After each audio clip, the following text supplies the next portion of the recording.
ایک بڑے شہر میں حارث نام کا ایک کامیاب بزنس مین رہتا تھا۔ اس کے پاس دولت کی کمی نہ تھی، شاندار کوٹھیاں، لمبی گاڑیاں اور نوکر چاکر سب کچھ تھا، لیکن اس کے دل میں غرور آ گیا تھا۔ وہ ہمیشہ کہتا، میرے پاس پیسہ ہے تو سب کچھ ہے، مجھے کسی کا سہارا نہیں چاہیے۔ ایک دن اچانک مارکیٹ میں بھاری نقصان ہوا، اس کی کمپنی کے شیئر گر گئے، بینک نے قرض واپس مانگا اور پارٹنرز نے ہاتھ کھینچ لیا۔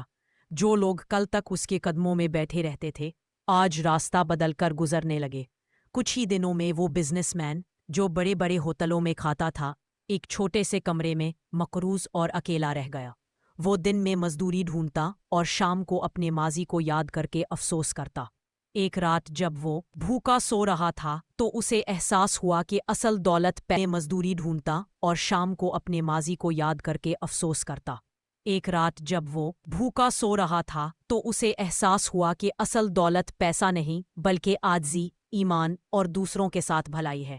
اس دن کے بعد اس نے چھوٹا سا ریڑھی لگا لی اور ایمانداری سے روزی کمانا شروع کیا۔ آہستہ آہستہ لوگ اس کی نیک نیتی کے قائل ہونے لگے۔ وہ دولت مند تو نہ رہا، لیکن اس نے دل کا سکون اور عزت حاصل کر لی۔ اسے سمجھ آیا کہ غرور کے ساتھ دولت عارضی ہے، لیکن